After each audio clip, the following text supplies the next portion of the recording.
Super Radio predstavlja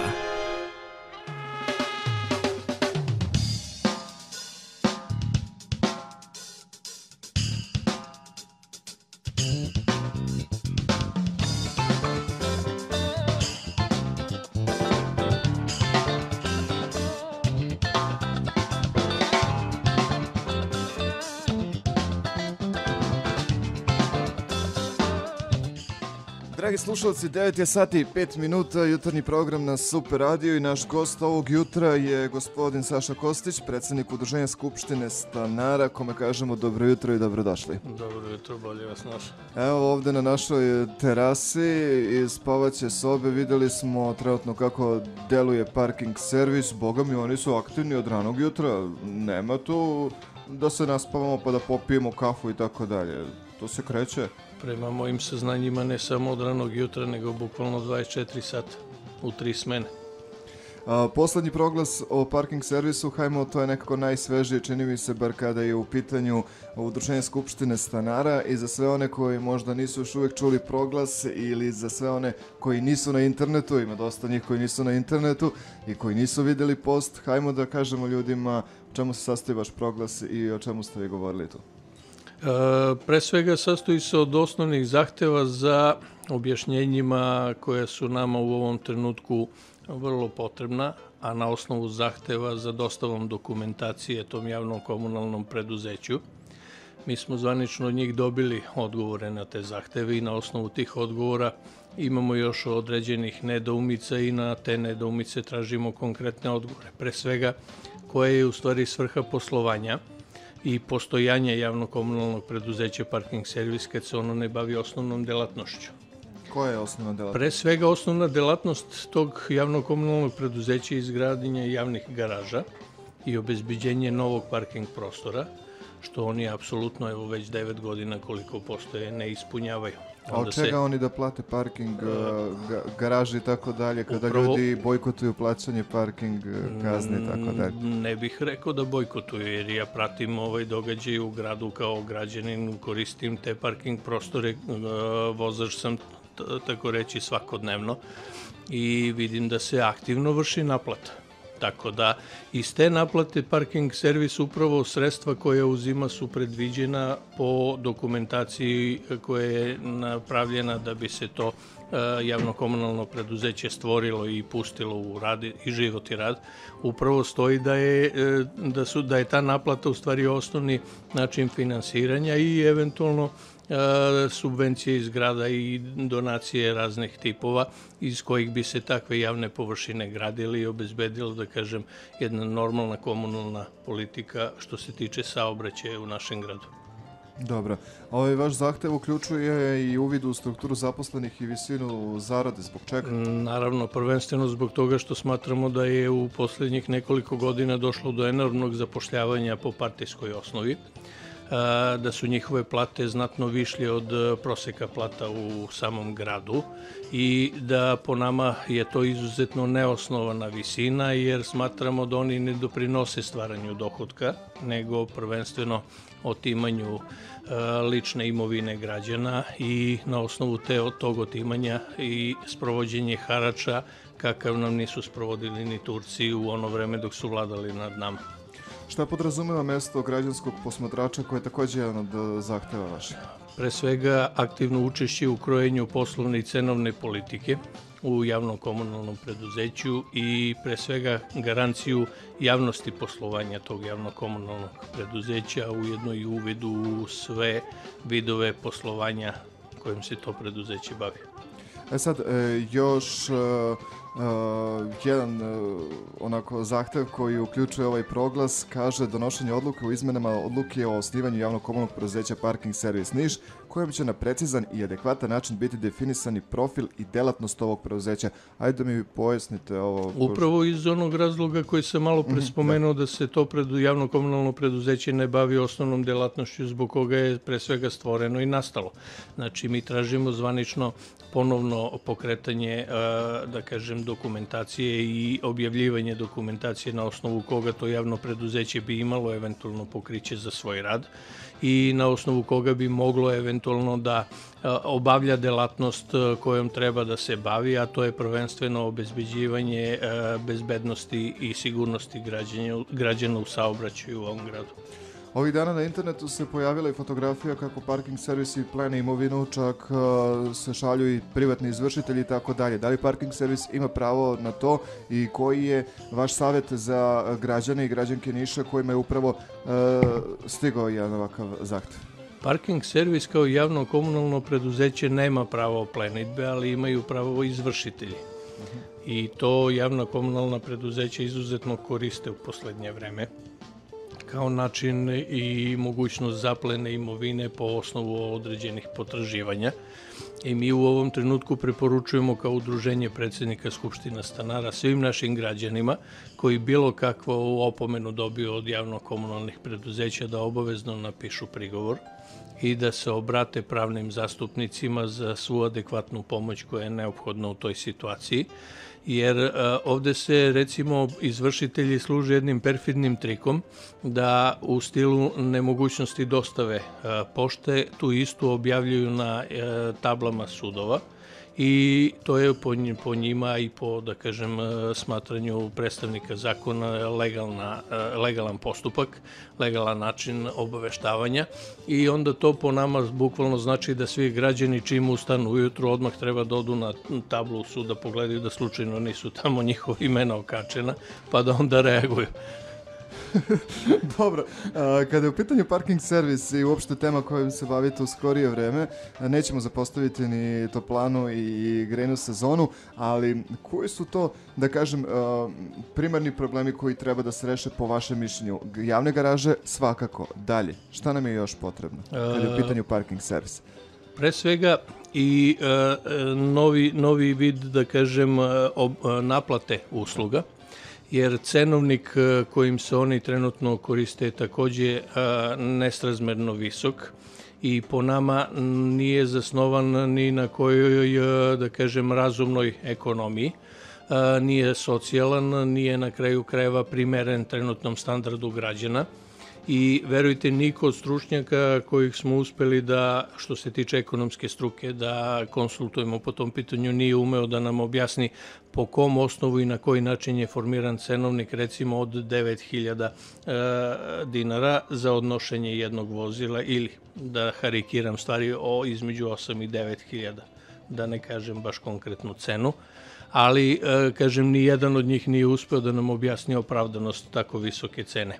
I to je ono što mi potenciramo u ovom slučaju, da mora da se napravi primereniji cenovnik, prihvatljiviji našem građanstvu i prihvatljiviji našem standardu, a naravno da smo za održavanje javno-komunalnog reda u saobraćaju i da podržavamo na kraju odnošenje automobila koji isključivo krše zakon i koji ugrožavaju bezbednost saobraćaja i naših građana.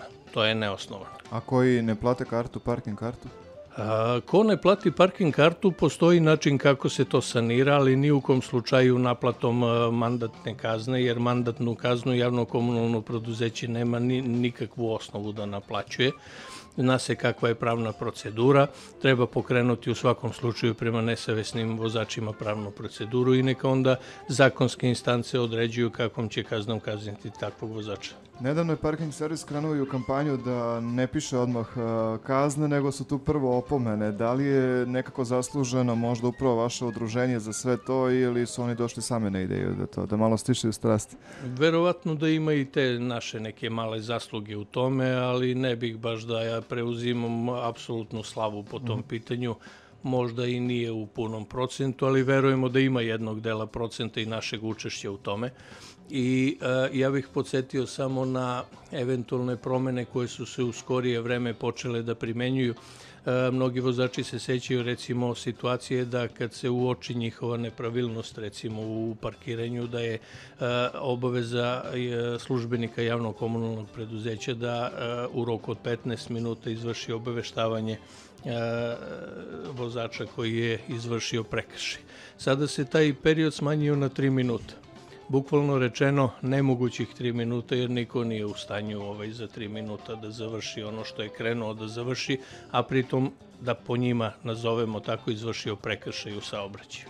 Stalno ste u kontaktu sa građanima i verovatno vam se javljaju bukvalno i kada žene sina i ćerku pa kažu možemo savjet da dobijemo od Udruženja skupštine stanara, ali šta je ono što građanima najviše smeta kada je u pitanju parking servis? Pre svega ovaj javašluk koji se sprovodi u otimanju privatne imovine. Naime, naš ustav i zakon garantuju svakom građaninu zaštitu svoje privatne imovine i time se smatra da niko nema pravo nasilnog otuđenja.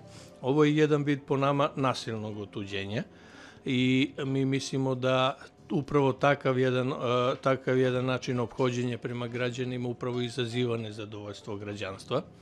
Jer u situaciji kada naši građani bukvalno su u zadnjih nekoliko godina bez apsolutnih primanja, bez posla, bez, da kažem, ikakvih značajnijih sredstava za život, jednostavno dođu u situaciju da moraju da se odreknu čak i onog parčeta hleba koji bi imali za taj dan da bi eventualno povratili tu imovinu od javno-komunalnog preduzeća. I to je ono što mi smatramo neprimerenim, a i naši građani. Ja sam da vas pitam, stalno govorimo moja su prava ta, moja su prava ona i govorimo o tome da nas je možda sistem obeštetio i tako dalje, a šta je sa našim obavezama prema gradu i da li su ljudi svesni možda, ljudi,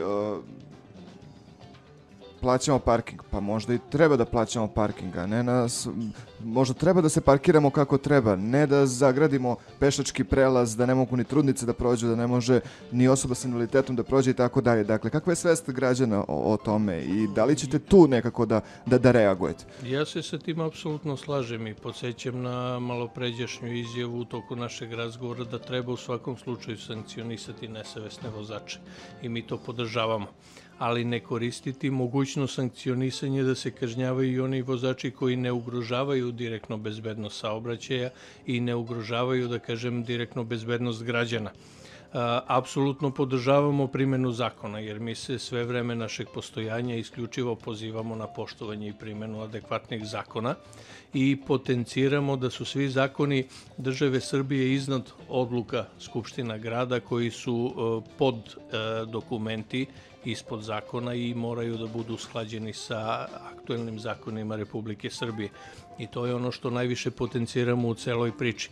Zato i tražimo izmenu akata o poslovanju javno-komunalnog preduzeća, jer smatramo da nisu usklađeni sa zakonima Republike Srbije, na koje se na kraju krajeva svakodnevno prvo mi pozivamo, pa onda pozivamo i sve ostale građane da ih poštuju do maksimuma.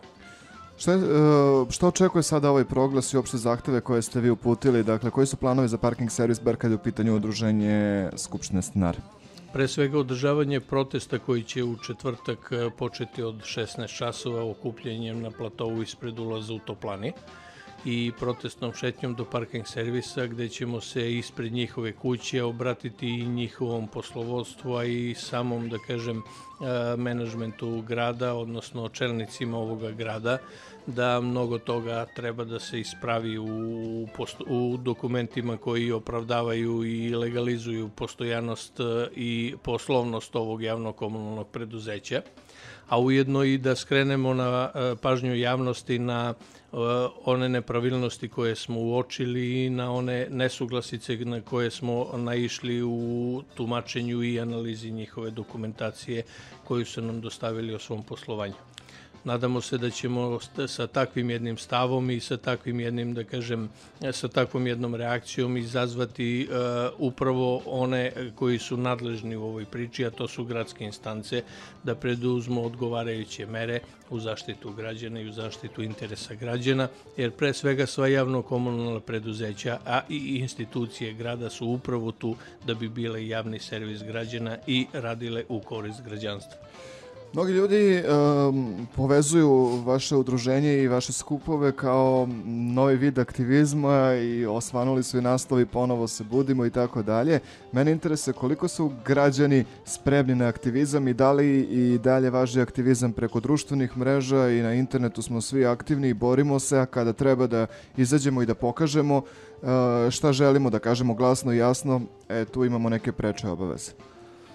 Građanski aktivizam u ovom trenutku ima veliki odjek, da kažemo, javnosti i velika masa ljudi i preko društvenih mreža i preko interneta i na kraju krajeva i na samoj ulici i protestima podržava takav vid aktivizma jer su ljudi izgubili poverenje u politiku. Izgubili su poverenje u političari koji se danima i mesecima i godinama unazad stalno menjaju i vrte jedni te isti u krug, a da ne donose nikakva konkretna rešenja, niti bilo kakav boljitak ovom građanstvu i ovom narodu. I to je ono što bukvalno iz dana u dan povećava podršku svim aktivnostima koje se recimo razna udruženja bave, a po osnovu građanskog aktivizma. I mi smo svesni te podrške i znamo da je imamo i nadamo se da ćemo u svakom slučaju na osnovu te podrške uspeti koliko toliko da zavedemo red u javno-komunalnim preduzećima na takav način da ta javna komunalna preduzeća upravo budu, da kažem, javni korisnički servis svih građana i da služe prvenstveno tim građanima, a ne da im sprovode zulum i harač. Pomenuli ste sada javno komunalno preduzeća i pitanje koje je stiglo u našoj redakciji kažu zašto se ovo udruženje bavi za sada samo toplanom i parking servisom. Bili su tu i akcije vezane za nišku televiziju, a zašto samo ova dva preduzeća? Trenutno u ova dva preduzeća smatramo da se pojavljuju najveće nepravilnosti u radu. A što se tiče ostalih javno-komunalnih preduzeća, doći će i ona na red, jer su sva u okviru ingerencija poslovanja i postojanja našeg udruženja. I prvenstveno se sa ova dva javna komunalna preduzeća bavimo isključivo, kažem, iz razloga zato što smo tu najugroženiji u ovom trenutku. Recimo, što se tiče ostalih javno-komunalnih preduzeća, alarmantna je situacija enormnog zapošljavanja po partijskoj osnovi i to je ono što potenciramo unazad, evo već 7-8 meseci koliko se bavimo tim pitanjima, da upravo postavljanje kadrova po toj osnovi i donosi određene nepravilnosti i određene, da kažem, loše rezultate u radu tih javno-komunalnih preduzeća. I mišljenja smo da prvenstveno treba postavljati ljudi isključivo po stručnoj profesionalnosti i po adekvatnoj stručnoj spremi, a ne po političkoj zasluzi i eventualno političkoj pripadnosti. O tome govori skoro svaka politička stranka u preizbornoj kampanji, dakle svi se bore za vanstranačko zapošljavanje. Ja ne znam da li je bio slučaj sa dosadašnjim vlastima i pa čak i dosadašnjim vlašću da nije bilo stranačkog zapošljavanja. Koji je vaš predlog? Kako iskoreniti vanstranačko zapošljavanje? To je vrlo jednostavno rešiti. Znate, kad raspišete konkurs za određeno radno mesto, vi u tom konkursu postavite i kriterijume. Oni ljudi koji ispune sve te kriterijume su adekvatno zaslužni da prođu na tom konkursu i da dobiju zaposlenje, bez obzira da li su oni u ovom trenutku pripadnici nečije stranke ili ne. Recimo, to je jedan od vidova kako prevazići stranačko zapošljavanje. A ovo što ste upravo spomenuli da se mnoge stranke deklarišu u predizbornim kampanjama kako su zainteresovane za vanstranačko zapošljenje, upravo to koriste kao metod za dobijanje, da kažem, glasova građanstva, a kad dođu na vlast upravo sprovode to stranačko zapošljavanje i evo svedoci smo unazad za recimo 4-5 različitih smena vlasti u Nišu, kako koja vlast je došla na položaj, bukvalno je preokupirala javno-komunalna preduzeća svojim kadrovima i to je recimo sad najevidentniji slučaj u parking servisu i u toplani. I mi smo iz toga reagovali, jer smatramo da ti ljudi nisu sposobni da iznesu probleme sa kojima se suočavaju ta javno-komunalna preduzeća i da ih sa svojim načinom poslovanja još više guraju u glib u kome su i još više guraju u propast kako neosporno idu sve dublje i dublje. Pomenuli ste toplanu, nismo zaboravili toplanu, verovatno ljudi iščekuju, evo malo čas pipnuli smo radijatore, oni su topli sada, trebali da imamo zamerke neke na rad toplane. Da, što se vas tiče, vi ne bi trebali da imate zamerke, ali nisu svi građani iste sreće kao i vi. Veliki procenat naših građana u ovom trenutku nema grejanje, veliki procenat naših zgrada u ovom trenutku ima delimično grejanje, što znači da jedan broj stanova ima, jedan broj stanova nema i to su enormni problemi koji se evo već zadnjih 20 dana od kako je grejna sezona krenula konstantno pojavljuju iz dana u dan, a vrlo se sporo i teško rešavaju.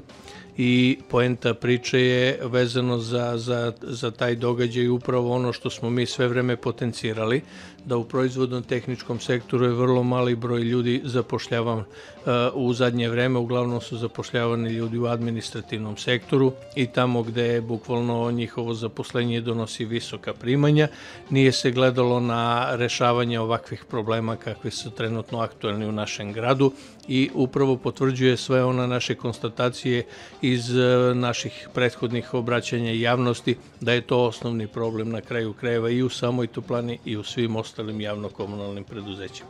Pomenuli ste grejanje, dakle nije kod svih građana zastupljeno grejanje. Šta je sa računima za grejanje i ima li nekih naznaka tu da će biti možda jeftinije grejanje? Eventualno nekog umanjenja. Pa umanjenje, da. Mi se iskreno nadamo da treba biti umanjenja po osnovu neisporuke toplotne energije, ali da li će to tako biti vidjet ćemo u svakom slučaju već nakon prijema novih računa. Naravno da ćemo mi po tom pitanju da reagujemo i naravno da ćemo mi po tom pitanju da izađemo sa stavom i mišljenjem, ali pre svega što se tiče ovog trenutka i rešenja problema koji su u ovom trenutku aktuelni. Prvenstveno mislimo da zbog nedostatka dovoljnog broja ekipa i nestručnosti jednog dela ekipa mnogi problemi nisu otklonjeni na vreme, a prvenstveno i zbog neažurnosti menadžmenta koji je ušao upravo u novu grejnu sezonu upravo bez pripreme za tu grejnu sezonu i jednostavno smo mišljenja da sistem za isporuku toplotne energije nije u samom startu adekvatno pripremljen da bi se krenulo u grejnu sezonu. A recite mi, zar je to nešto novo? Skoro svake godine kukamo na grejnu sezonu i kako komšija pored nas možda ima, možda nema i tako dalje. Menja li se nešto u našoj lokalnoj sredini? Nije to ništa novo, to se godinama tako ponavlja, ali u ovom trenutku izašlo u javnost u prvom planu jer je sam problem toplane u ovom trenutku u prvom planu. I poenta je da se to unazad godinama dešava upravo, ponovo se vraćam na malopređašnji stav iz razloga zato što su se zapošljavali isključivo ljudi u administrativnom sektoru, isključivo politički poslušnici i partijski nezbrinuti kadrovi, a nije se brinulo o tome da to preduzeće treba da pruža uslugu građanstvu i da upravo ta ekipa koja treba da izađe na teren je, da kažem, prvi i osnovni javni servis tog javno-komunalnog preduzeća. Evo, pratimo i pitanja na Facebooku i ljudi kažu da li to znači da udruženje se više ne zalaže za smanjenje cene grejanja, već samo za zapošljavanje u toplani. Ne, to naravno ne znači to. Možda su nas ljudi loše...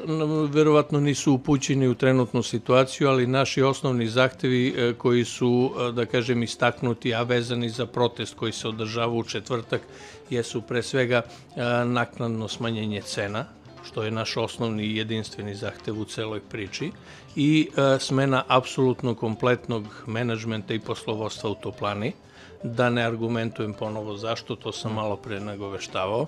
I takođe, udruženje je spremno da sa gradskim instancama nakon smene menadžmenta pristupi formiranju novog menadžmenta koji će po stručnim karakteristikama i po stručnoj profesionalnosti adekvatno odgovoriti zahtevima tog javno-komunalnog preduzeća i ispuniti očekivanja građana. I to je ono najosnovnije čime će u ovom trenutku udruženje da se bavi i koje će korake konkretne da preduzima u narednom periodu. Da li udruženje i članovi udruženja imaju snage za i dalje da rade u gradu i ne posustaju, iako su tu možda i zaplašivanja, možda i privođenja koja su bila aktuelna i kod vas i kod profesora Đokića Jovanovića?